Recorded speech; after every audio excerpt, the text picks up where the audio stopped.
أعوذ بالله من الشيطان الرجيم بسم الله الرحمن الرحيم السلام عليكم ورحمة الله وبركاته الحمد لله رب العالمين ولا عاقبة للمتقين ولا عدوان إلا على الظالمين والصلاة والسلام على أشرف الأنبياء والمرسلين سيدنا محمد وعلى آله وصحبه ومن اتبعهم بإحسان إلى يوم الدين. Rabbi shrah li sadri wa yassir li amri wahlul 'uqdatam min lisani yafqahu qawli. Syukur alhamdulillah pada subuh hari ini kita kembali diperkenankan oleh Allah Subhanahu wa taala untuk menghirup udara segar, merasakan kehidupan yang Allah berikan kepada kita dan mengisi waktu kehidupan ini dengan bermunajat kepada Allah Subhanahu wa taala, mengadukan, memohon, mengharap apa yang kita inginkan kepadanya di tempat yang mulia ini, yaitu di Masjid An-Nur Bela Kasa. Kemudian juga Allah Subhanahu wa taala memberikan kemuliaan kita untuk mengkaji kitab Ihya Ulumuddin yang dikatakan oleh ulama tasawuf, man lam yakun lahu ihya falaysa minal ahya. Siapa yang gak punya kitab Ihya Ulumuddin seakan-akan bukan orang yang hidup. Karena semenjak dikarang kitab Ihya Ulumuddin ini telah terbukti, telah dijadikan pedoman oleh umat Islam selama 1000 tahun lebih. Dan inilah ilmu yang menelaah tentang hati, tentang perjalanan diri kepada Allah Subhanahu wa taala yang sebelumnya belum dikaji secara sempurna, baru sepotong-sepotong oleh tokoh-tokoh sebelum Imam Al-Ghazali. Sehingga ketika kita ingin mengetahui tentang rahasia ibadah, tentang perjalanan hati, tapak-tapak yang harus dilalui dalam perjalanan hati tersebut, maka jawabannya ada pada kitab Ihya Ulumuddin. Sehingga seluruh thariqah tasawuf itu baru ada rata-rata setelah adanya Ihya Ulumuddin. Jadi turuk para ulama-ulama pengajar tasawuf atau guru yang menjadi pengajar manusia bagaimana menata dirinya, menata hatinya secara berkeilmuan, itu baru ada atau mayoritas barangkali ya lebih tepatnya itu setelah adanya karya Imam Ghazali ini, karena ini menjadikan panduan bagi mereka. Baik, pada hari ini kita akan lanjutkan kajian kita. Tadi dikatakan tentang akhlak ya, tentang akhlak.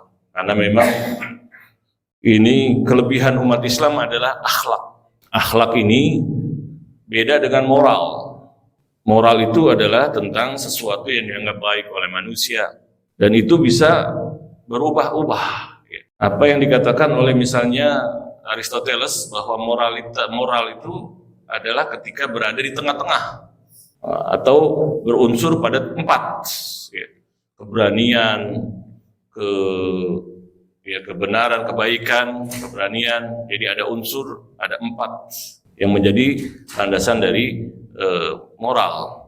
Sementara dalam Islam, moralitas itu dibangun dari Al-Quran wa Sunnah yang berasal dari Allah Subhanahu wa taala dan Rasulnya. Nah, sekarang ini kita secara khusus mengkaji tentang moralitas orang-orang yang ingin menjaga moral, yang dikatakan sebagai amar ma'ruf nahi munkar. Jadi moralitas itu, akhlak itu harus juga dijaga, tidak hanya diajarkan. Inilah yang menjadi kelebihan di dalam Islam yang dikatakan oleh seorang pendeta dari NTT. Dia katakan seandainya Indonesia ini bukan mayoritas Islam, maka ini akan mengalami kebinasaan, kedekadensi moral sebagaimana dialami di negara-negara barat, bahkan negara timur juga yang tidak mempunyai landasan akhlak, moralitas yang kuat. Sehingga moralitas mereka tergantung pada tren, dan tren itu dibangun oleh para kapitalis. Misalnya pakaian, ia dibangun oleh para desainer yang metodenya adalah memindahkan mana yang perlu dikurangi dari pakaian tersebut. Demikian juga tontonan. Kita disuguhi oleh tontonan berupa superhero yang buatan. Sehingga kita melupakan superhero yang dimiliki oleh kita, yaitu umat Islam yang berhubung kepada keajaiban-keajaiban yang nyata. Maka kita disuguhi oleh superhero yang artifisial, yang karangan. Sementara kita mempunyai superhero, para nabi-nabi, para sahabat. Kemudian bahkan di Indonesia, ketika saya ceritakan, seringkali saya senang kali menceritakan tentang Kamala Hayati. Dan saya senang kemarin katanya UNESCO itu menjadikan Kamala Hayati sebagai sosok apa gitu ya. Apa itu sosok apa gitu, Kamala Hayati itu. Jadi saat di Qatar saya tampilkan tentang Kamala Hayati bahwa pada tahun 1599 dia memimpin pasukan Kerajaan Aceh melawan Cornelis de Houtman dalam pertempuran di tengah lautan Aceh. Dan beliau bersama pasukan Inung Bale yang 2000 orang mampu mengalahkan pasukan Eropa dipimpin oleh Cornelis de Houtman. Jadi ini adalah satu keajaiban yang kalau ditangani oleh Hollywood, kalau kita punya Hollywood ini bisa berjilid-jilid. Tentu saja akan tampak Captain America, Superwoman, Catwoman itu tidak ada gunanya. Seakan-akan mainan ya, betul-betul mainan, tapi dia menguntungkan bagi pembuatnya. Tapi kita tidak mampu melakukan itu. Kalah canggih kita dalam masalah apa? Dalam masalah propaganda. Jadi kelebihan mereka adalah propaganda. Maka ketika ditampilkan tentang Kamala Hayati itu, maka membuat para aktivis-aktivis perempuan itu tertarik. Maka setelah selesai saya menampilkan itu, kemarin bulan tanggal Januari, bulan 28 kalau tidak salah ya, saat saya mendapatkan penghargaan tentang dari Hamad ya, for Translation, Award for Translation and International Understanding. Maka selesai menyampaikan itu, aktivis-aktivis perempuan dari Qatar sendiri, dari Korea, dari Turki, dari Maroko mengucapkan terima kasih. Kenapa? Karena mereka nggak sangka bahwa ada perempuan yang hebat seperti ini.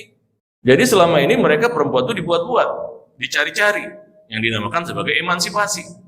Ingin hebat maka mencontoh lelaki, memperebutkan garapan lelaki. Ternyata Indonesia dengan ajaran Islam, dengan sosok pendidikan Islam menghasilkan Kamala Hayati yang sudah mampu mengalahkan para laki-laki, bukan lagi menyamai, mengalahkan. Maka mengucapkan terima kasih. Sayangnya kita nggak menginvestasikan ini semua menjadi kekuatan budaya kita, kekuatan sejarah kita. Malah kita minder kepada Barat, ya, ikut-ikut dengan gerakan emansipasi dan sebagainya. Jadi kata pendeta dari NTT, seandainya Indonesia mayoritas non-Muslim, ini bisa hancur, ya, seperti negara-negara lainnya yang dekadensi moral. Nah, maka kekuatan dalam Islam adalah seperti dikatakan Gustav Le Bon adalah adalah agama yang berhasil menyelaraskan antara politik dengan kelurusan agama. Karena apa? Karena memang keberadaan kekuatan politik dalam Islam dibangun oleh agama. Seperti dikatakan oleh Lothrop Stoddard, barangkali sudah disebut sebelumnya, ya. Jadi setelah diperhatikan kata Lothrop Stoddard, seluruh agama di dunia yang besar-besar itu kalau diperhatikan baru berkembang setelah diadopsi oleh kekuatan yang eksis pada zamannya. Kristen baru berkembang di barat setelah diadopsi oleh Konstantin. Dia sebagai emperor Roman Bizantium merasa perlu punya kekuatan agama. Maka diadopsilah Kristen ini menjadi ajaran agama bagi Roman Bizantin. Walaupun Konstantin itu seorang paganis, nggak percaya agama, jadi betul-betul digunakan kepercayaan, keyakinan orang untuk kepentingan politik dia. Maka kata Lothrop Stoddard, ajaran Kristen akhirnya diubah oleh Konstantin. Dia mengakui sendiri, bukan saya. Ya. Isinya adalah sesuai kepentingan Konstantin.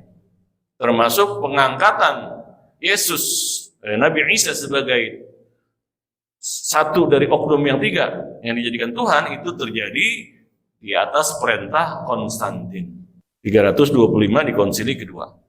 Kemudian juga ajaran Hindu baru dijadikan berkembang setelah diadopsi oleh Asoka.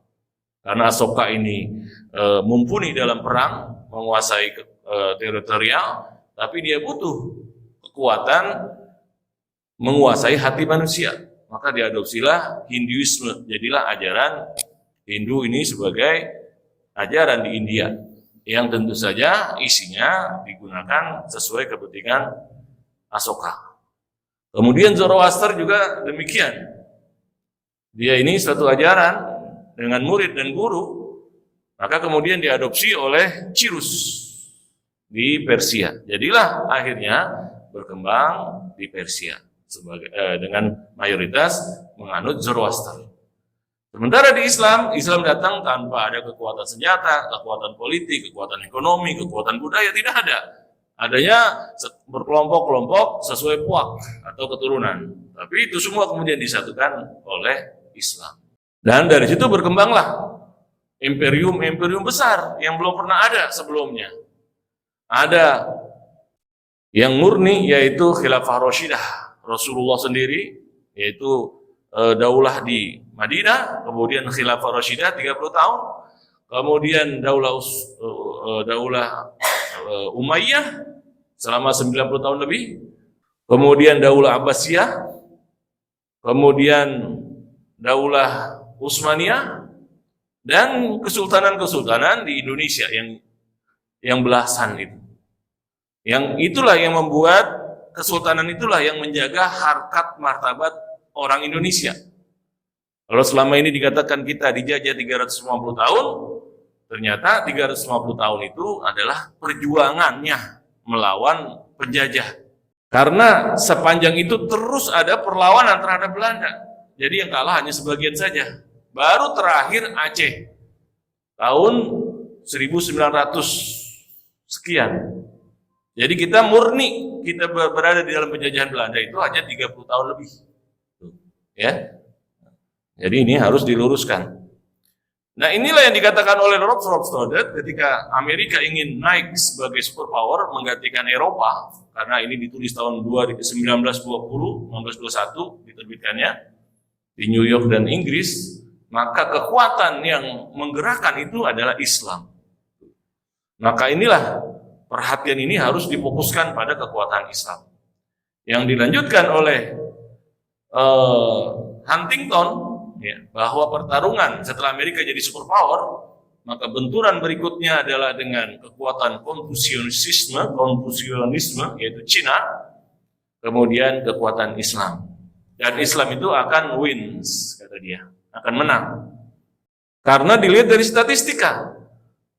Dari abad 18, 1800, Kristen adalah mayoritas di dunia. Tetapi dilihat statistika, maka Kristen terus berkurang, Islam terus bertambah. Maka dia bilang 2030 itu dunia ini mayoritas Islam. Ya, mayoritas Islam. Nah, kembali kepada kelebihan yang diakui sendiri oleh pendeta Kristen tadi dari NTT, bahwa kekuatan Islam itu adalah mampu menjaga moral. Sementara agama-agama lain tidak punya kekuatan moral yang sifatnya itu konsisten, ya. Dan inilah yang dikatakan oleh Andrew Tate ketika dia masuk Islam, katanya. Jadi semua agama ini fleksibel. Sementara Islam itu nggak bisa kompromi terhadap kalau dibilang haram. Nah, inilah sebetulnya agama yang benar. Berarti dia punya konsistensi. Karena agama itu memberikan keyakinan, memberikan kepastian, bukan mengikuti kemauan manusia. Sementara agama-agama yang lain mengikuti tren. Maka itu namanya bukan lagi agama, bukan lagi pembimbing, tetapi dia sudah sebagai trendsetter aja, atau malah mengikuti tren. Ya. Nah, kekuatan di dalam Islam itu adalah karena agama ini setelah dijelaskan, maka diperintahkan untuk dijaga. Dan penjagaan itu adalah jadi syarat bagi kemuliaan umat ini. Allah berfirman, kuntum khairu ummatin ukhrijat linnas ta'muruna bil ma'ruf wa tanhauna 'anil munkar. kalian ini menjadi umat yang terbaik selama kalian itu mengajak kepada kebaikan dan mencegah dari kemungkaran. Dan ini berlaku selama-lamanya. Karena itu amar ma'ruf nahi mungkar itu, kata Imam Al-Ghazali, huwal qutbul a'zam fid din, adalah pondasi yang terbesar dalam agama. Jadi setelah tahu, maka harus ada tindakan menjaga, tindakan mengingatkan, bahkan menindak bagi pelaku. Kalau tidak, ya cuma sekedar informasi saja, ya sekedar pilihan opsional. Tidak begitu, ya. Jadi kata Imam Ghazali, wa huwal muhim alladhi ibta'asallahu an-nabiyyina ajma'in. Itulah kepentingan kenapa nabi-nabi dikirim oleh Allah. Semuanya nabi-nabi itu untuk begitu. Yaitu apa? Yaitu mengajarkan amar ma'ruf nahi mungkar. Yang mana yang baik, mana yang mungkar yang harus ditinggalkan. Walau tuwiya bisatuhu wa uhmila ilmuhu wa amaluhu la ta'attalatin nubuwah wa mahalatid diyanah wa ammatil fitnah wa fashatid dhalalah wa sya'atil jihalah wastashral fasadu wa tas'al kharqu. Jadi kalau itu nggak dilakukan dan ilmunya nggak diajarkan dan juga tindakannya tidak diambil tindakannya, niscaya kenabian itu akan menjadi binasa, dia akan menjadi hilang, akan tidak lagi berperang. Agama ini akan lenyap dan fitnah akan berkembang. Kemudian sementara kesesatan akan tersebar dan kebodohan akan merajalela. Sementara kerusakan akan tersebar kemana-mana dan terjadilah kerusakan di dalam diri umat. Kemudian wa kharabatil bilad, agar negara sendiri akan binasa, akan hancur. Wa halakal ibad, manusianya akan binasa. Walam yash'uru bil halak ila yaumit tanad, dan mereka tidak akan merasa kehancuran itu juga akan mereka rasakan nanti pada hari kiamat. Sehingga kemarin saya temukan seorang kaya, kita kemarin baru beli tanah di Sukabumi ya saudara saya, bertemu itu penjual tanah yang menjadi tuan tanah. Tanahnya itu puluhan hektar, 17 hektar, 50 hektar. Dia bilang Indonesia ini kaya, ya. Tapi kenapa tidak berkembang? Karena rusak. Karena terjadi kerusakan dan itu saling menutupi, saling mengancam, dijelaskan ya sebagai mantan politikus, mantan wartawan, dijelaskan prosesnya bagaimana. Jadi Indonesia ini kaya, tapi kenapa tidak berkembang? Karena terjadi kerusakan yang menyebar. Kenapa ini terjadi? Kurangnya amar ma'ruf nahi mungkar. Dan ini yang nanti dijelaskan oleh Imam Ghazali dalam kitab ini, yaitu bagaimana amar ma'ruf nahi mungkar dijalankan oleh para ulama terhadap orang-orang yang berkuasa. Dan ini yang juga yang saat ini diubah oleh kalangan yang mengaku sebagai salafi, ya, bahwa amar ma'ruf nahi mungkar itu kepada penguasa dilakukan dengan diam-diam, nggak boleh tahu dan sebagainya. Ternyata oleh Imam Ghazali justru sebaliknya. Di sini ditampilkan bagaimana para ulama sangat lantang dalam mengungkapkan kritik terhadap orang-orang yang berkuasa. Dengan itulah kenapa umat Islam ini imperiumnya berlangsung sepanjang masa hanya berakhir tahun 1924 ketika Daulah Utsmaniyah itu dibubarkan. Jadi semenjak Rasulullah sampai hilangnya Daulah Utsmaniyah, itu kekuasaan Islam selalu ada yang dinamakan sebagai daulah yang mengaku mengadopsi agama, ya, sebagai dasarnya. Setelah itu negara-negara didirikan dengan nasionalisme, ya, dengan nasionalisme, atau Saudi menamakan sebagai negara tauhid, tapi ya sebetulnya sebagai negara keluarga, ya, negara keluarga. Saudi Arabia, Saudi, ya, Saudi. Jadi sebelum itu selalu bertumpu kepada apa? Pada landasan agama, ya. landasan agama. Dan sekarang terbukti ya di Saudi bagaimana terjadi kehendak atau suara ulama itu dikalahkan oleh kekuatan politik, ya, kekuatan politik, karena memang berdirinya di atas kemauan politik, ya, kemauan politik. Nah, kata Imam Ghazali, bagaimana ini amar ma'ruf nahi mungkar dijalankan? Jadi kata beliau ini, ya, amar ma'ruf nahi mungkar kalau tidak dijalankan, maka inilah yang kami khawatirkan terjadi pada umat ini. Dan itulah yang mulai terjadi tuh. Jadi kalau kemajuan umat Islam ini tergantung pada amar ma'ruf nahi mungkar. Dia diwujudkan, maka kita akan jaya. Kalau berkurang, maka akan terjadi bencana. Dan inilah yang kami khawatirkan, kata Imam Ghazali, fa inna lillahi wa inna ilaihi raji'un. Jadi di masa beliau itu sudah banyak apa? Sudah banyak kemungkaran. Yang nanti ditulislah Ihya Ulumuddin ini, yang isinya mengkritik para ulama. Jadi ulama-ulama dibongkar, karena itu banyak juga yang tidak senang. Ya, tidak senang. Kenapa? Karena ini menusuk ulama. Ulama ini, kata Imam Ghazali, bukanlah sekedar tahu saja, tapi juga harus yang paling takut kepada Allah Subhanahu wa Ta'ala. Jadi orang merasa tersindir dengan kitab Ihya Ulumuddin. Ya. Jadi kata Imam Ghazali, pada masanya saja sudah mulai hilang proses ini, ilmunya dan perbuatannya, tuh, ya. Sehingga yang terjadi adalah orang itu banyak basa-basi kepada kekuasaan, pada kekayaan, sehingga berkurang rasa perhatian, ketakutan kita kepada pencipta kita. Jadi hanya sekedar basa-basi akhirnya agama ini. Padahal masa beliau itu ya masih, umat Islam itu masih bersatu, walaupun dirongrong oleh kekuatan dari kekuatan Syiah, ya, Syiah Batiniyah merongrong di tengah negara.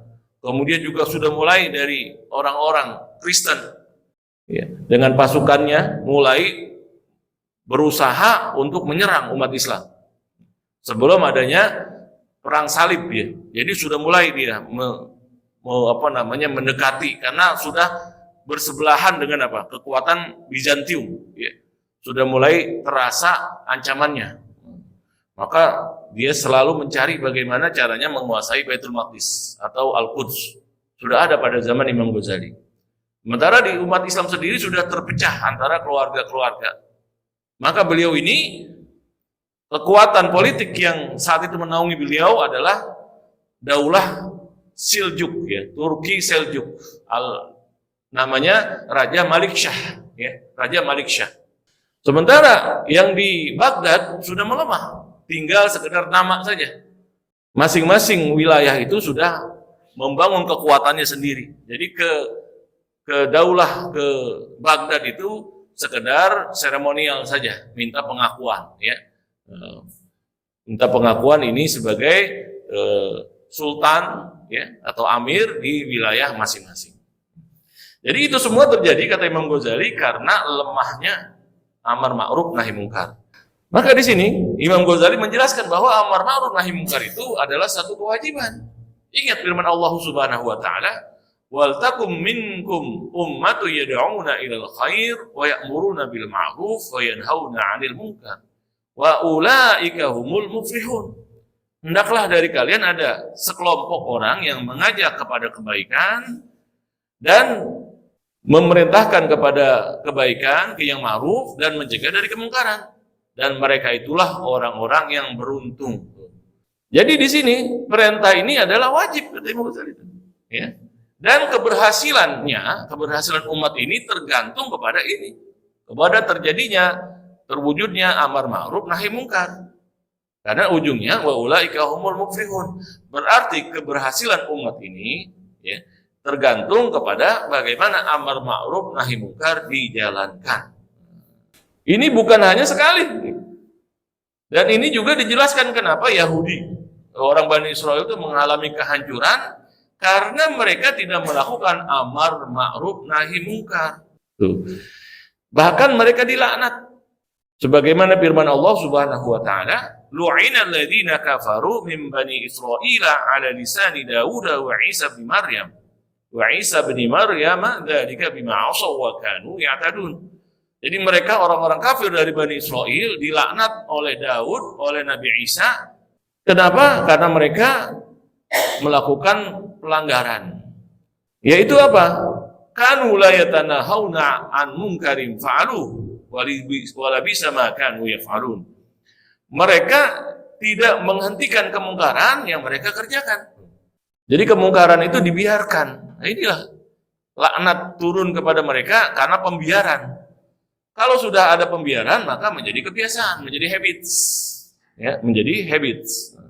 Jadi budaya. Dan inilah yang terjadi pada budaya barat saat ini.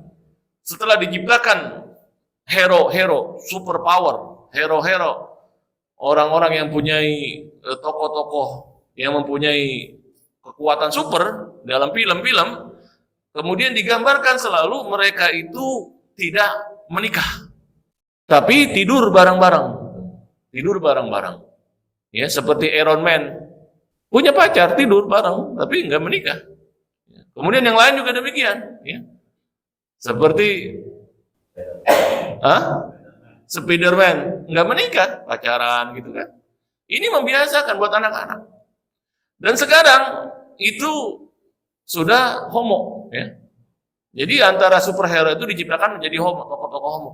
Dan mereka akhirnya menjadi biasa sekarang. Jadi homo itu justru perlu diperjuangkan, bukan diobati, diperjuangkan. Jadi yang menyimpang itu justru ya diperjuangkan. Bahkan perusahaan-perusahaan besar sekarang banyak tokoh-tokoh homo. Sehingga diantara kalau kita ceramah, ya diantara etika yang tidak boleh diucapkan adalah jangan menyebut-nyebut tentang LGBT. Karena atasannya itu banyak yang homo. Jadi mereka menggunakan kekuatan itu sekarang, ya, kekuatan. Jadi perusahaan-perusahaan itu dikuasai banyak yang homo-homo, ya. Perusahaan internasional, bayangkan. Dan mereka yang memaksa. Ya, kenapa? Karena yang memegang kendali atau yang membawa ajaran kebenaran ini enggak mau atau diam, membiarkan basa-basi dengan mereka. Jadi harus tegas sehingga tidak menjadi habits, tidak menjadi budaya. Dan inilah tinggal umat Islam yang tidak lagi yang masih bisa bertahan. Yang lain, ya mereka bertahan atas nama apa? Ya nggak ada, ya udah biarin akhirnya. Bahkan pendeta ada yang menikahkan, mengawinkan, ya, meresmikan perkawinan lelaki sama lelaki. Ya. Kalau dalam Islam, ya nggak mungkin. Pasti KUA-nya yang menikahkan lelaki sama lelaki itu KUA jadi-jadian, ya. Mungkin KUA jin kali. Pasti salah gitu. Nah inilah kebenaran dalam Islam. Bisa mengatakan salah. Kalau yang lain, ya nggak bisa. Karena apa? Relatif. Ya. Karena nggak ada aturan baku. Nah. Jadi Allah berfirman, kuntum khaira ummatin ukhrijat linnas ta'muruna bil ma'ruf wa tanhauna 'anil munkar. Kalian itu adalah umat terbaik selama yang pernah dilakukan, pernah diciptakan oleh Allah ke atas muka bumi ini selama kalian ta'muruna bil ma'ruf wa tanhauna 'anil munkar. Mengajak kepada kebenaran, mencegah dari kemungkaran. Seperti sekarang tentang hak asasi manusia, tentang kemanusiaan, tentang kemuliaan manusia itu langsung menguap dari pandangan manusia. Kenapa? Ternyata negara-negara superpower yang selama ini mengaku sebagai pendekar kemanusiaan, pendekar budaya, pendekar hak asasi manusia, semuanya bungkam bahkan membela kezoliman, penindasan, genosida, kehancuran yang dilakukan oleh Zionisme terhadap orang-orang Gaza. Maka karena itu akhirnya, ya, satu sisi positifnya, orang-orang akhirnya kehilangan pegangan. Selama ini bangga dengan slogan humanisme, slogan hak asasi manusia. Maka akhirnya mereka mempelajari Al-Quran dan disitulah justru Al-Quran menjelaskan tentang kemanusiaan yang sebenarnya, kebenaran yang sebenarnya, kebaikan yang sebenarnya. Akhirnya mereka masuk Islam. Jadi inilah sebetulnya kebenaran. Karena apa? Semua slogan-slogan kebaikan itu segera menguap ketika berbenturan dengan kepentingan. Kepentingan apa? Politik dan ekonomi. Kenapa juga terjadi? Mereka takut. Bahkan Amerika, bahkan Eropa. Ternyata mereka semua sudah terjebak dalam jebakan Yahudi. Yaitu jebakan Rothschild. Dengan sebelumnya Rothschild itu mengumpulkan emas dalam genggaman mereka melalui perjalanan yang panjang, melalui perdagangan. Kemudian juga bahkan mereka mengumpulkan juga berlian, ya. Berlian yang aslinya nggak ada harganya, dipoles oleh De Beers, disimpan di berangkasnya yang sebetulnya banyak kayak pasir gitu, tapi dikumpulkan seluruh dunia, terutama di sana tuh di Afrika Selatan, diambil di Kongo, diambil orangnya dipotong tangannya, dicuri, dibawa, itu disembunyikan oleh mereka di Eropa. Kemudian dibuat slogan bahwa keabadian itu adalah berlian. Maka jadi mahal. Orang-orang yang ingin dianggap romantis, perkawinan itu dengan berlian, harganya $10.000. Kecil, ya. Padahal De Beers itu punya jutaan berlian, tapi disimpan di berangkas, disimpan dalam tanah. Jadi strategi mereka menguasai ekonomi. Nah, ketika Eropa dijebak dengan peperangan di antara mereka, Prancis dengan Inggris, maka kehabisan uang. Dan Yahudi tampil mengajukan pinjaman, memberikan pinjaman. Pinjaman itu dengan syarat-syarat. Dan ketika menang atau kalah, yang menang adalah Yahudi. Karena syaratnya harus dipenuhi. Sementara yang menang miskin, yang kalah aja apalagi. Ya. Maka jadilah negara di Eropa, negara di Amerika itu, keuangannya adalah sebagai catatan utang terhadap emas yang dimiliki oleh Yahudi. Jadi lembaran uang itu adalah bukti utang, ya, bukti ada emas di dalam simpanan yang harus dibayar dengan bunga juga. Ya. Bahkan kemudian dengan Bretton Woods, perjanjian Bretton Woods itu oleh DPR Amerika, salah seorang tokohnya diajukan bahwa nyetak uang itu tanpa diikuti dengan penghitungan banyaknya emas. Yang penting ada emas lah, cetak aja. Maka makin menjaya Federal Reserve Bank itu mencetak uang dolar tanpa terikat ada berapa emas yang ada di dalamnya. Padahal Federal Reserve Bank itu dimiliki Yahudi, keluarga Rothschild, sebagaimana juga bank sentral di Prancis dan negara-negara Eropa lainnya. Bayangkan. Jadi Yahudi bisa membeli kita ini ya dengan modal hanya tinta sama apa? Sama kapas yang dicetak menjadi uang dolar. Dan itulah yang menguasai dunia saat ini. Dan bisa menggoncangkan dunia. Tinggal menahan dolar, menurunkan suku bunga atau menaikkan suku bunga. Kemarin bursa saham kita sempat jatuh berapa puluh persen. Kenapa? Karena ada isu bahwa Amerika akan menaikkan suku bunga sebanyak 0,25%. 0, aja. Langsung saham kita itu pada jatuh. Nggak ada harganya, nggak ada harga dirinya tuh perusahaan-perusahaan besar Indonesia. Kenapa? Karena kebanyakan 30% bursa saham Indonesia itu diisi oleh uang asing. Dan itu yang ditunggu-tunggu. Padahal uang asing itu berarti dolar. Dolarnya dicetak oleh bank-bank Yahudi yang dicetak tanpa ada underlying asset. Jadi from thin air, dari udara hampa aja dia cetak jadi berharga, namanya dolar yang kita perebutkan. Dengan itulah mereka mengendalikan dunia, ya, mengendalikan dunia. Sehingga Joe Biden, kemudian Perdana Menteri Inggris, ya, Prancis, semua tunduk. Jerman apalagi, semuanya tunduk. Kenapa? Karena tinggal dinaikkan bunganya saja, itu goncang ekonomi mereka. Mereka akan jatuh. Nah, jadi kekuasaan itu yang mereka kuasai. Ya.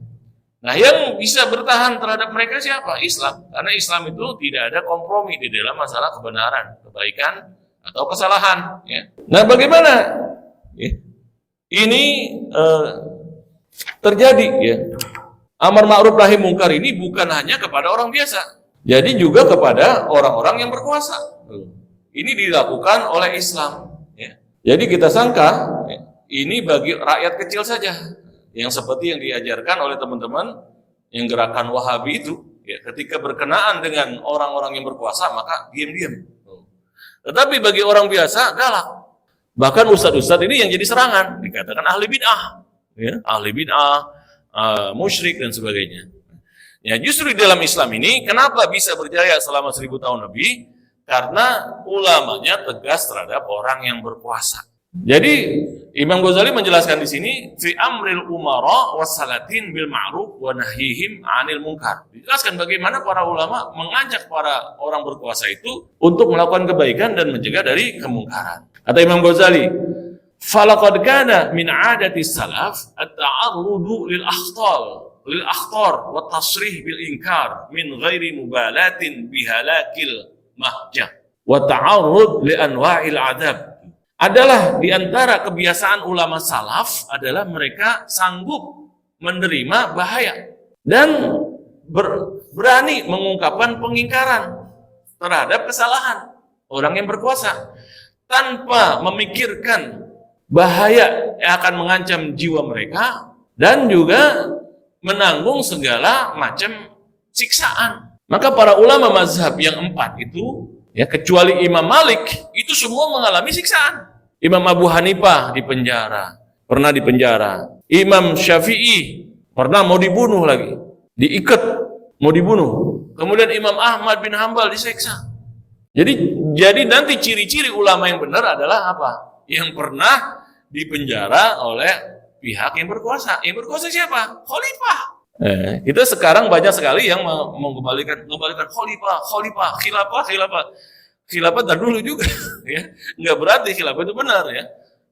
Justru ulama-ulama kita itu disiksa itu para khalifah, dan mereka itu tegasnya itu kepada khulafa. Jadi antara ulama dan khulafa itu saling apa? Dia ini dengan kata-kata, ini dengan kekuasaan, ya. Dan itulah dengan itu mereka masih ada remnya, ya, masih ada remnya. Karena apa nih para ulama seperti ini? Kata Imam Ghazali, karena Rasulullah SAW bersabda, khairu syuhada'i Hamzah bin Abdul Muttalib. Thumma rajulun qama ila imamin fa'amarahu wa nahahu fi dhatillah faqatalahu ala dhalik. Yaitu sebaik-baik syuhada adalah Hamzah bin Abdul Muttalib. Karena beliau membela Rasulullah, kemudian membela kekuasaan yang saat itu berada, yaitu orang-orang Quraisy. Dan beliau itu mati terbunuh dalam perang Uhud. Kemudian yang kedua adalah orang yang bangun menghadapi orang imam yang berkuasa saat itu dan mengajaknya kepada kebaikan dan mencegah dari kemungkaran demi meraih keridhaan Allah. Maka karena perbuatannya itu dia dihukum mati. Jadi sudah disebut oleh Rasulullah. Jadi banyak sekarang ini ulama-ulama itu di penjara di Saudi, ya. Ada yang ulama sudah mau dihukum mati, seperti Syekh Salman Audah. Kenapa itu mau dihukum mati? Cuman gara-gara mendoakan semoga Saudi dan Qatar kembali damai sebagai dua negara bersaudara. Udah gitu aja, ditangkap, mau dihukum mati. Bayangin, anaknya, istrinya mati terjadi kecelakaan tabrakan. Bayangin. Apakah kejadiannya disengaja atau tidak? Yang jelas beliau udah kehilangan keluarga, dirinya sendiri ditangkap mau dihukum mati gara-gara cuma ucapan begitu aja. Itu keberaniannya segitu, ya. Artinya segitu aja mengancam dirinya. Apalagi lebih dari itu. Sementara di dalam era salaf itu ungkapannya nggak begitu. Lebih dari itu. Ya, itu mendoakan aja udah kena. Ya, di era salaf enggak lebih. Abu Muslim Al-Khawlani mengatakan kepada Muawiyah, memanggilnya apa tuh? Muawiyah bin Abi Sufyan radhiyallahu anhu. Ayyuhal ajir, gitu. Ayyuhal ajir. Hai orang gajian, gitu. Orang gajian. Orang yang digaji oleh rakyat, makan duit rakyat, gitu kan. Padahal sahabat Nabi, Abu Muslim Al-Khawlani ini, ya, hanya tabi'in. Tetapi beliau tetap enggak menafikan kedudukan sahabat Nabi itu. Kalau memang dirasa enggak sesuai, ya tetap direndahkan oleh beliau, ya. Karena banyak juga mengubah sistem khilafah Islamiyah itu dari sistem syura menjadi keluarga. Akhirnya Muawiyah bin Abi Sufyan enggak berani menghukum beliau karena beliau mengatakan itu untuk Allah. Dia tahu, katanya dia itu enggak ada kepentingan apa-apa. Dia memang untuk mengingatkan, dan saya sadar diingatkan tuh. Seperti itu, ya. Jadi para ulama mengatakan karena itu orang-orang yang tegas agamanya mengerti bahwa an afdalul kalami kalimatu haq inda sultani jair. Bahwa ucapan yang terbaik bagi orang yang ngerti agama ini adalah mengucapkan kebenaran di hadapan penguasa yang jair, yang menyimpang. Wa anna sahiba dzalika in qutila fahuwa syahidun kama waradat bihil akhbar. Dan orang yang seperti itu kalau dibunuh dia syahid. Udah menjadi syahid itu begitu aja, ya. Bukan syahid itu mengebom dirinya, bukan. Berkata baik, berkata mengajak kebenaran. Itu kalau dibunuh syahid itu. Jadi itu yang hilang sekarang. Karena disuruh apa? Diajarkan kalau sama penguasa, waliul amr, taat waliul amr. Tuh, taatnya itu final, tapi nasihatinya diam-diam, sepi-sepi, ungkapkan. Jangan ada yang tahu. Kalau ada yang tahu, ya nggak ada yang berani. Apple nggak ada ini kan. Eranya sekarang kalau nggak diviralkan, nggak ada tindakan. Jadi kekuatannya viral ya. Kekuatannya viral. Dan dulu itu memviralkan. Sehingga orang-orang yang menyimpang, udah mulai menyimpang, dia masih ada sikap akhirnya untuk mengembalikan. Bahkan para ulama, para khalifah-khalifah itu minta, tolong nasihatin saya, tolong nasihatin saya. Karena kekuasaan yang besar, super power, seperti Harun al-Rasyid itu, super power di dunia. Saat itu nggak ada lagi super power. Godaan itu banyak sekali. Ya. Godaan, ya, semuanya, uang, harta, kekuasaan. Kekuasaan itu tinggal tunjuk, beres.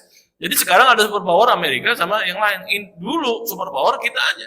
Dan itu Harun al-Rasyid. Tapi Harun al-Rasyid sosok yang takut pada Allah. Antara kekuasaan sama pengen masuk surga. Maka selalu dia itu, kalau ada apa-apa, tolong nasihati saya. Mana yang menasihati saya? Dan beliau menangis kalau dinasihati. Ya.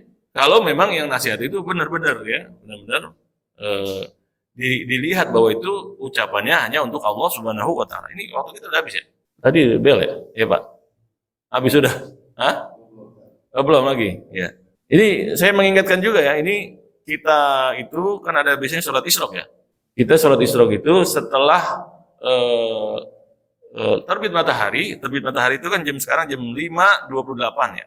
Itu sholat isyraq itu mulai terbit, mulai boleh, itu sekitar seperempat jam atau 15 menit setelah terbit. Berarti kalau sekarang 29, tadi 28 ya, 29 baru 2 menit, berarti 30 nih, 2 menit, maka 13 menit lagi. Ya, berarti jam 5.43-an gitu ya. Baru masuk bisa isyraq. Bukan hanya, karena apa? Sebelum terbit matahari, setelah subuh itu nggak boleh kita sholat. Setelah terbit juga belum boleh. Nah, bolehnya kapan? Itu seperempat jam setelah terbit matahari. Dan isyraq itu sama dengan awalan duha. Nah, tetapi bagi siapa? Bagi orang yang dari subuh di masjid. Jadi ngelanjutinnya duhanya itu adalah namanya sholat isyraq. Sementara duha itu bagi yang di rumah, gitu. Bagi yang di rumah jam 9 pengen sholat, dan jam 9 sampai berapa itu? Sekitar 4 menit sebelum zuhur. 4 menit ya. Masih bisa sholat duha itu ya. 4 menit masih ini. Orang kadang-kadang, oh jam 11 nggak boleh udah duha. Oh, masih boleh. Yang nggak boleh itu pas lempeng matahari atau dekat udah lempeng ya. Nah itu yang nggak boleh. Jadi sebelum itu masih duha terbuka luas. Nah, itu namanya isyraq ya. Baik, jadi Imam Ghazali ini menjelaskan di sini bagaimana kejadian-kejadian tentang amar ma'ruf nahi mungkar. Bahwa Islam itu bisa tegak ini karena adanya orang-orang yang melakukan amar ma'ruf nahi mungkar. Ada kejadian nih, Muawiyah lagi ya. Wa ruwiya anna Muawiyah radhiyallahu anhu habasal Atha. Diriwayatkan bahwa Muawiyah itu pernah menahan pembagian apa? BLT kalau kita ya, BLT. Kalau dulu Atha namanya, bagi orang-orang yang berhak gitu, yang memerlukan. Faqama Abu Muslim Al-Khawlani itu, yang tadi ya. Yang saya pernah kutip tadi. Itu dikutip juga dalam bukunya Syiasah Syar'iyyah oleh Ibnu Taimiyah. Jadi Ibnu Taimiyah tegas terhadap orang yang berkuasa. Nah, beda yang ngikutin ngaku pengikut Ibnu Taimiyah justru sepi-sepi.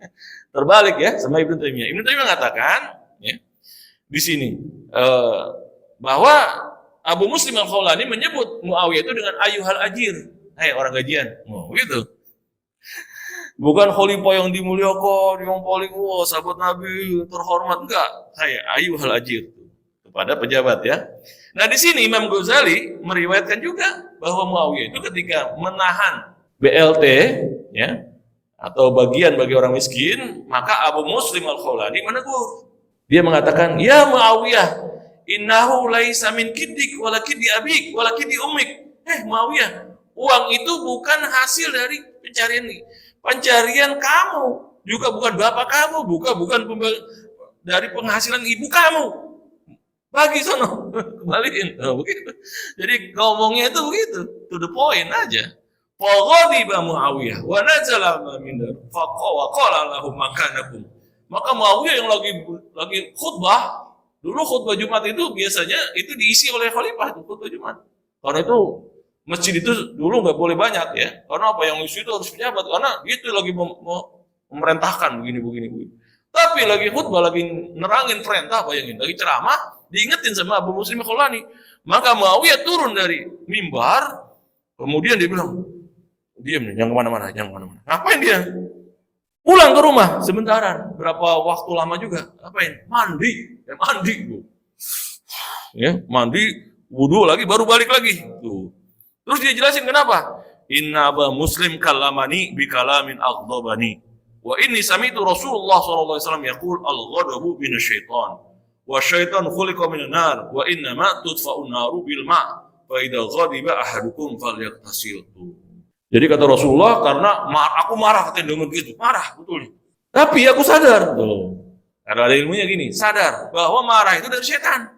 Dan setan itu tercipta dari api neraka, dari api. Dan api itu bisa dipadamkan dengan air.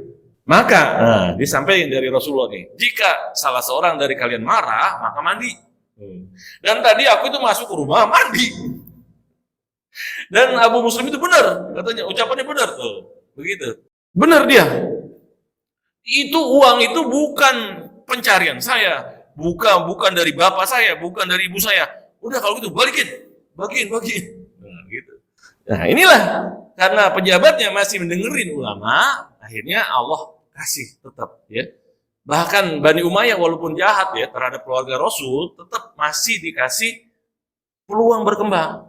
Bahkan era Islam itu paling besar itu menyebarnya pada masa Bani Umayyah. Bani Abbasiyah itu nggak menambah kecuali dikit. Bahkan Andalusia itu yang dirikan Bani Umayyah. Bahkan ada yang mengatakan Islam ini sampai di sini pada masa Rasulullah, pada masa sahabat juga Bani Umayyah ada utusan-utusan. Sampai ke sini berarti dia dapat pahala juga tuh. Ya, Bani Umayyah. Jadi ini ya kelebihan mereka mau mendengar terhadap nasihat ulama, tapi ulama yang apa? Bukan mencari buruan, ngomong tapi kalau dikasih amplop sepi. Nah, bukan. Tapi betul-betul dia bukan pemburu katanya. Dia ini bukan pemburu, nggak mencari apa-apa. Nah, ini seperti ini yang jarang sekarang ya. Jarang sekarang. Jadi banyak sekali ya. Silakan ini dibaca di Imam Ghazali ini di Ihya Ulumuddin ya, bagaimana terjadinya amar ma'ruf nahi munkar, dan itulah yang menjadi rahasia bagaimana eksistensi kekuasaan Islam berlangsung dari semenjak Rasulullah sampai masa Daulah Utsmaniyah yang ditakuti oleh Eropa 800 tahun, bayangkan, jadi momok Eropa. Ya, Amerika belum ada, tapi kita sudah menjadi superpower. Dan itu yang ditutupi. Tapi sekarang slogannya kembali ke khalifah. Khalifah udah ada ya. Yang kembali adalah kepada kebenaran. Kepada kebenaran. Apa kebenaran tadi? Kita itu berani menyuarakan mana yang benar, ya, mengajak yang benar dan mencegah dari kemungkaran. Itulah kekuatan Islam. Dan itulah yang sudah dijadikan modal oleh kita. Ketika kita meminta kepada Allah kemerdekaan, maka kita syaratkan diri kita. Ketika kita minta berkat rahmat Allah yang Maha Kuasa. Ketika minta kepada Allah agar diberikan kemerdekaan dengan rahmat-Mu ya Allah yang Maha Kuasa, dengan syarat bahwa kita akan menjadikan Indonesia berketuhanan yang Maha Esa dan menjaga tauhid. Kemudian kita akan jadikan masyarakat Indonesia dengan kekuasaan itu menjadi masyarakat yang adil dan beradab. Yang ketiga, kita akan menjaga persatuan Indonesia. Kita akan menjaga bahwa politik kita dengan musyawarah, bukan dengan milik keluarga ataupun ya milik golongan dan sebagainya. Musyawarah, milik bersama. Kemudian ketiga, kekayaan kita jadikan milik bersama, keadilan sosial bagi seluruh rakyat Indonesia. Berarti Allah kasih kita kemerdekaan ini dengan janji ini. Sebagaimana Yahudi dulu dikasih kemuliaan Bani Israil karena ada janji mereka. Yaitu yang saya baca tadi, waqimus shalah wa atuz zakah warka'u ma'ar raki'in. Terus menyuarakan apa yang ada di dalam Al-Quran, tapi mereka langgar. Maka jadilah mereka sekarang jadi tontonan dunia tentang betapa kejamnya manusia. Walaupun mereka punya kuasa uang tadi, punya pengaruh, tapi manusia semua benci kepada Bani Israel. Bahkan di dalam Al-Quran, فَبِمَا نَقْضِهِمْ مِيثَاقَهُمْ لَعَنَّاهُمْ. Karena mereka langgar janji mereka, maka kami laknat mereka. Dilaknat jadinya. Maka Indonesia ini, kita ini punya kewajiban menjaga 5 janji kita. Pancasila itu janji ya, janji kita kepada Allah. Dan ini yang harus disuarakan lagi. Disuarakan lagi. Sekarang Pancasila itu ya udah nggak jelas, buat nakut-nakutin aja. Kami Pancasila, kalian bukan. Justru Pancasila itu adalah janji kita kepada Allah dengan 5 janji tadi yang harus dipenuhi. Yang siapa yang melanggar itu berarti dia ingin meruntuhkan Indonesia. Ya. Baik, ya sedikit lagi nih Isyraq ya. Kemudian sebagai informasi nih, ya, saya juga baru mencetak ini beberapa bulan yang lalu, yaitu Mushaf Ahmad. Ya. Mushaf Ahmad di dalamnya apa ini? Jadi Al-Quran dicetak bersama ada tafsir Asmaul Husna di bawahnya. Pada ayat-ayat yang di situ disebutkan Asmaul Husna. Selama ini belum ada. Sehingga kita mengenal Allah Ar-Rahman Ar-Rahim, pengasih penyayang. Rabbul Alamin, Tuhan semesta alam. Nah, kok Tuhan semesta alam? Kayaknya belum ada rasanya gitu. Maka Tuhan semesta alam itu pengertiannya Rabbul Alamin itu apa? Dunia itu luas sekali. Rob itu pengertiannya itu menjaga, memelihara, memperhatikan. Jadi semua dunia ini selalu dalam genggaman, dalam perhatian, kasih sayang, curahan, nikmat dari Allah Subhanahu wa Ta'ala. Tadi kalau kita terjemahkan cuma Tuhan semesta alam itu kayaknya belum. Maka disinilah kita harus pahami Asmaul Husna dengan makna pengertian yang Allah letakkan ketika menyebut itu di dalam Al-Quran. Dan ini alhamdulillah selesai ya. Dan saat ini sudah mulai disebarkan, beberapa masjid ini dijadikan kurikulum ya. Saya mengajarnya juga. Sehingga kita mengenal Allah dengan penjelasan Allah yang ada di dalam Al-Quran. Dan di dalam Al-Quran dijelaskan walillahil asmaul husna fad'uhu biha. Allah punya nama-nama yang baik, maka minta kepada Allah dengan nama-nama itu. Tapi kalau kita minta tapi nggak tahu maknanya, nah bagaimana rasanya? Maka inilah harus dipahami. Karena itu sabda Rasulullah, man ahsoha dakhalal jannah. Allah punya asmaul husna, man ahsoha dakhalal jannah. Selama ini dipahami barang siapa yang menghitung, maka dijadikan zikir War-Rahmanur Rahimun Malikul Qudus gitu buat anak-anak. Tapi ternyata para ulama nggak memaknakan itu hanya menghitung, tapi memahami, kemudian menjalankan isinya. Maka inilah kami tergerak mencetak ini dan menjadikan ini sebagai tafsiran. Ya. Sehingga semua Asmaul Husna yang Allah gunakan ditutup dengan Asmaul Husna itu ada penafsirannya dan kita tahu konteksnya. Dan nanti kalau kita tahu konteksnya kita akan haru, menangis, syukur kepada Allah karena betapa besar kenikmatan yang Allah berikan kepada umat Nabi Muhammad SAW. Sehingga isinya kita adalah tambah cinta kita, tambah syukur kita, tambah takut kita, dan tambah banyak permintaan kita kepada Allah Subhanahu wa Ta'ala. Jadi silakan kalau ada yang nanti ingin ya. Baik, barangkali ini ya. Kita cukupkan, barangkali ada pertanyaan ya, sebelum ditutup.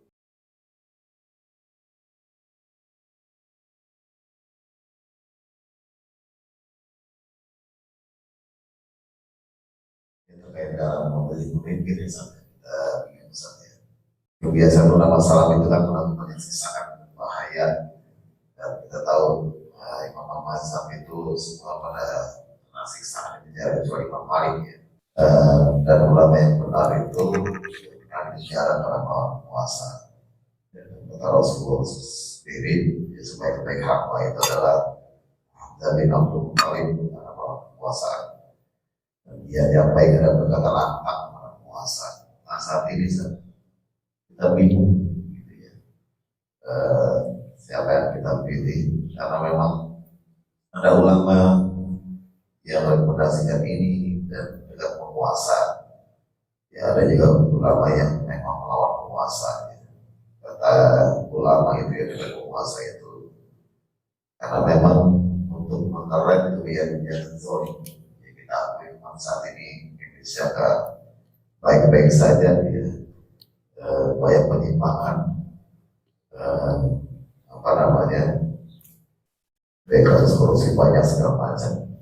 Nah itu satu, jadi ada ulama yang dekat dengan penguasa itu supaya mengerai dakwah itu berbeda dengan kekuasaan. Nah gimana pandangan Ustaz itu?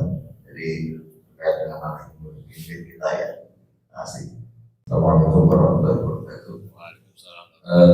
Menarik sekali yang tadi rujukannya Imam Ghazali yang saya kira itu relevan dengan situasi dunia hari ini namanya Indonesia. Tapi kalau sebelum saya bertanya, Indonesia ini betul-betul dalam keberkahan Allah SWT.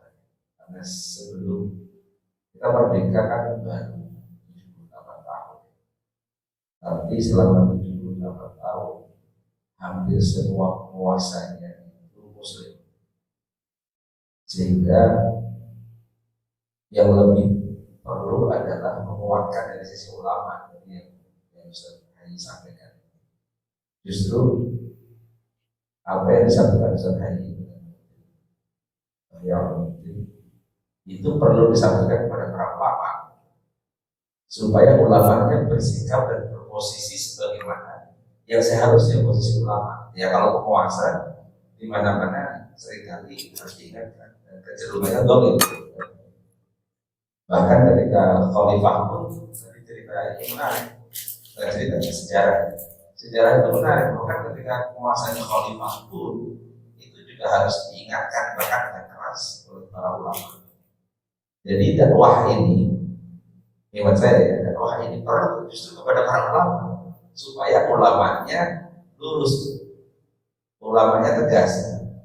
Tapi kalau ulamanya lunak kepada penguasa, tapi keras kepada rakyat, ini persoalan. Jadi persoalannya justru di ulama. Hemat saya. Itu yang pertama. Kedua, menurut saya kesyukuran kita dengan kita berada di Indonesia itu harus diteruskan dengan melanjutkan cara kita berislam yang toleran tetapi juga tegas. Di beberapa dan di negara kawasan ya, Indonesia, Malaysia, Brunei, ini kan kawasan yang mayoritas Islam dan alhamdulillah hukum-hukum Islam relatif lebih ditegakkan dibandingkan di tempat lain. Misalnya di Thailand, Islam mulai berkembang, tapi mereka Muslimnya itu masih terlalu berat kepada mereka kalau menggunakan Muhammad. Sementara di belahan lain, Arab misalnya, kita tahu nuansa kepemimpinan keluarga itu terlalu kental di Arab kawasan itu.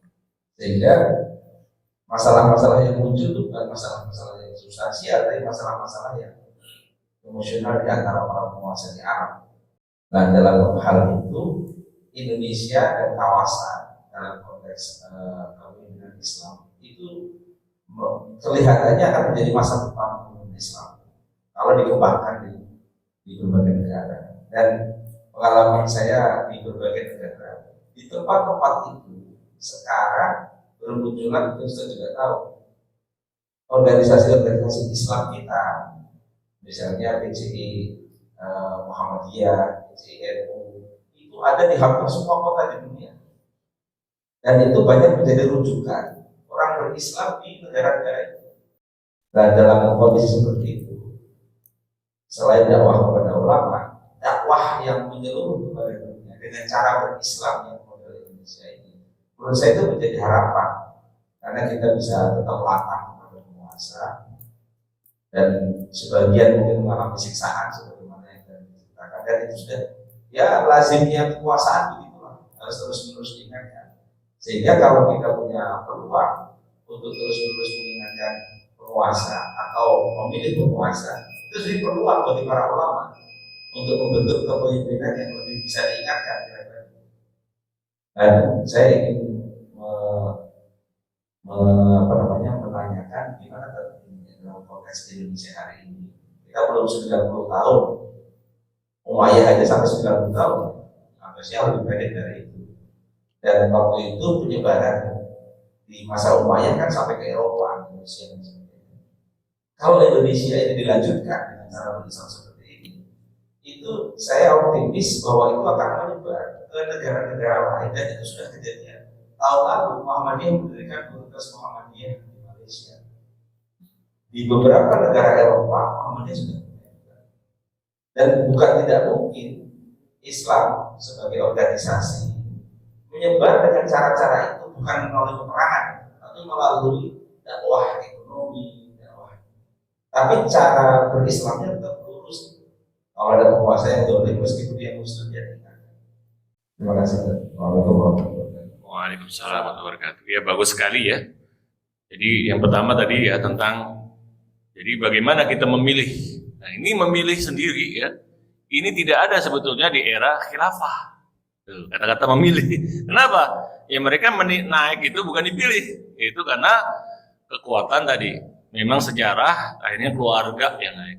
Pertama Bani Umayyah tadi, keluarga Umayyah, Muawiyah bin Abi Sufyan, kemudian menurunkan ke anaknya dan seterusnya, jadilah dinasti. Kemudian Bani Abbasiyah yang asalnya antitesis dari Bani Umayyah, ingin mengembalikan kepada keluarga Bani Hashim, ya Ahlul Bait. Ternyata diadopsi atau dipegang aja oleh keturunan dari Abbas. Sementara keturunan Ali bin Abi Thalib atau Ahlul Bait yang keturunan Rasulullah itu malah nggak dapat, ya. Malah jadi oposisi nanti atau dianggap sebagai ancaman. Nah, seperti itulah. Jadi mereka itu kondisinya seperti itu naiknya. Nah kita ini ada peluang. Kenapa? Ada pilih dan memilih, dipilih dan memilih.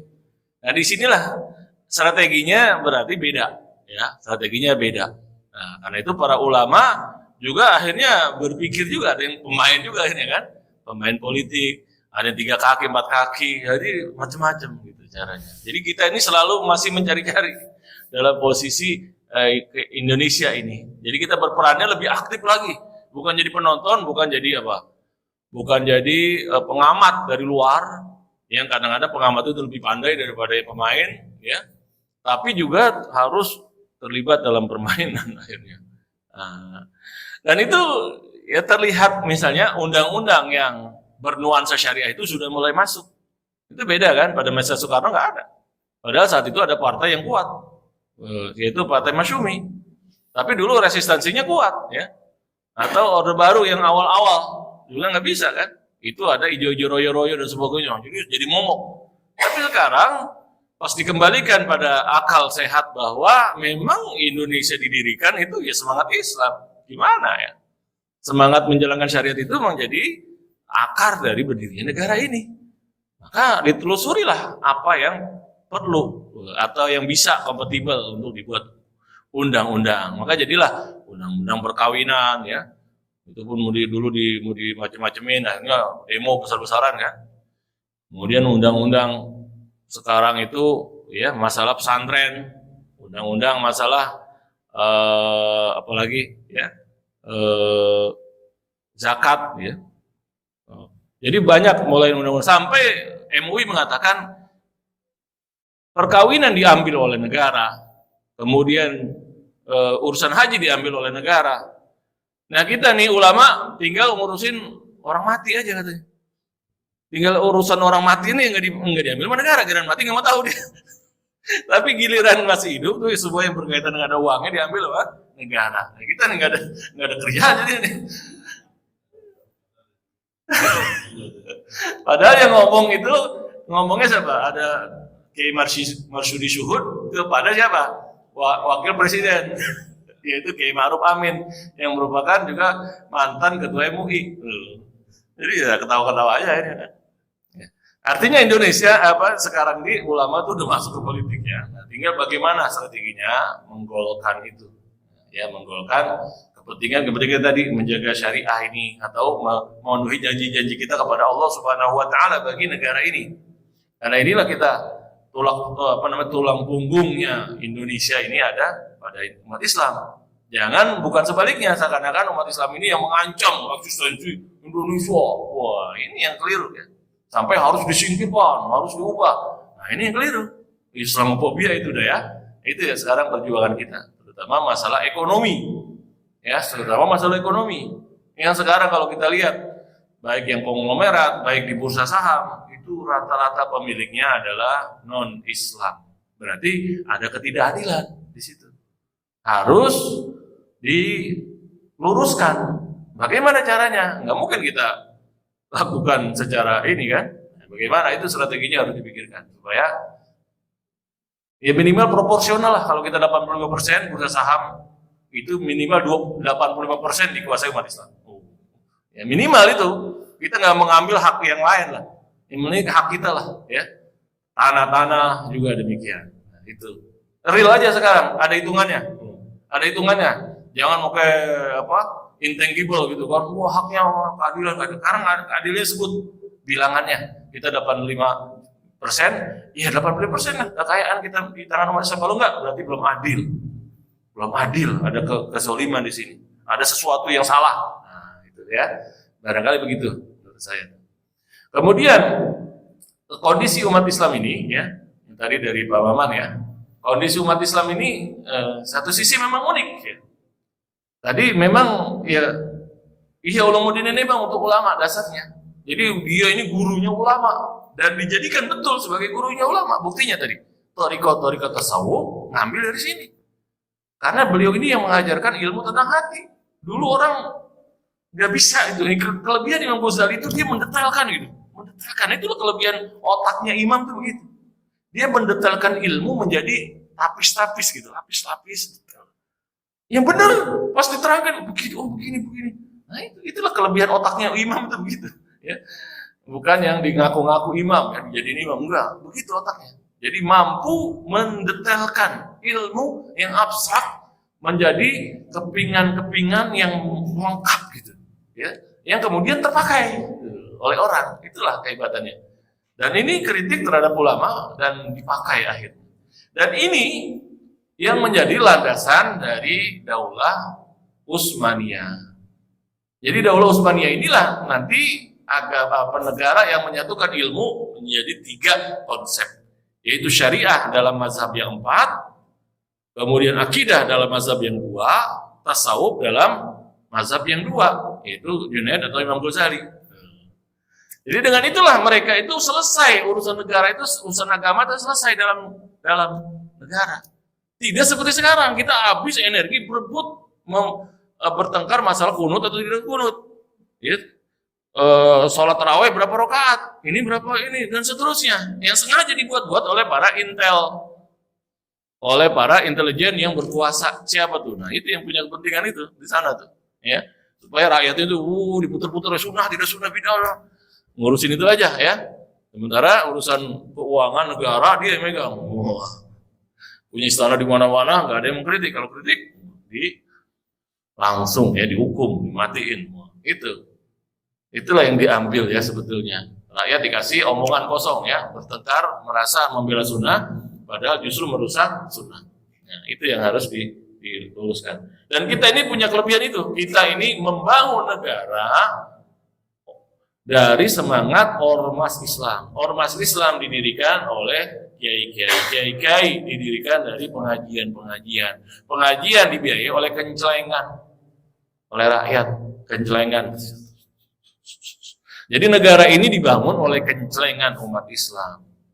Karena dari situlah terlahir pengajian. Pengajian terlahir, itu udah banyak nih bikin sekolah, bikin sekolah udah banyak. Oh ini alumni, kita bikin apa lagi? Organisasi ya, bikin organisasi membesar. Menjadi ormas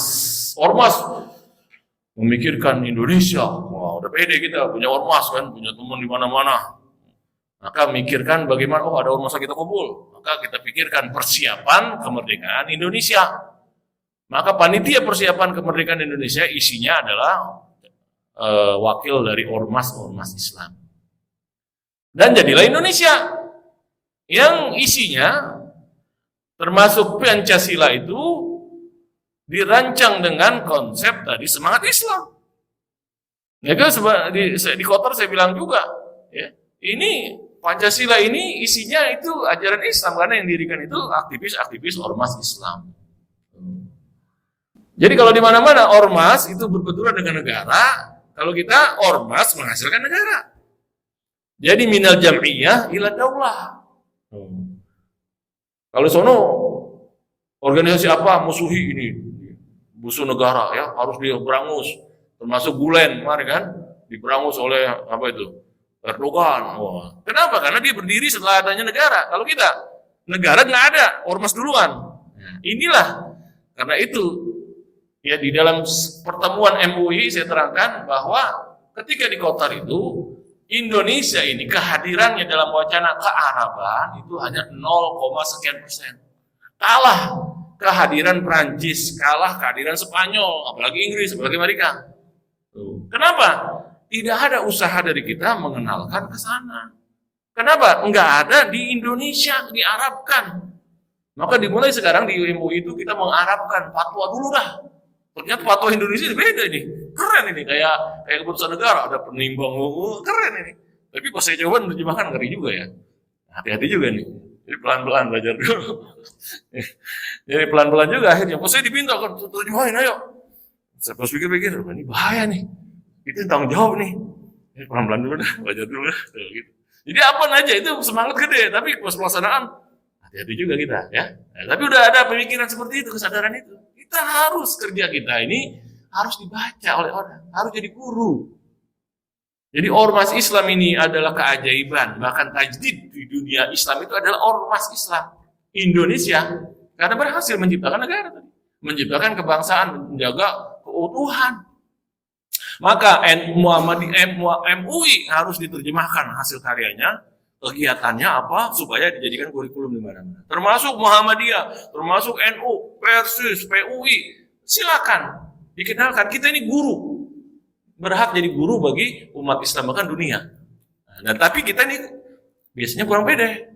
Ya. Orang Barat nggak punya tapi pede. Kalah aja, terlahirlah Rembo. Ya, kalah di Vietnam, harusnya malu tapi terlahirlah Rembo. Maka kita pengen jadi Rembo, baru tahu sekarang ditipu ternyata kita. Ya. Superhero ciptaan, bualan. Kita anak-anak kita pada beli kan, Spiderman, Superman apa. Yang pejuang, yang superhero yang dari kita lupakan. Digantikan tadi Kamala Hayati digantikan dengan ibu kita. Wah, ya. Padahal seharusnya ibu kita yang itu supaya kita membanggakan, ya kan? Itulah salah satunya. Jadi strategi budaya sudah harus kita pikirkan ya. Kita punya kelebihan, punya ini yang bisa dijadikan malah meletakkan diri kita itu Indonesia sebagai guru bagi peradaban manusia, insya Allah.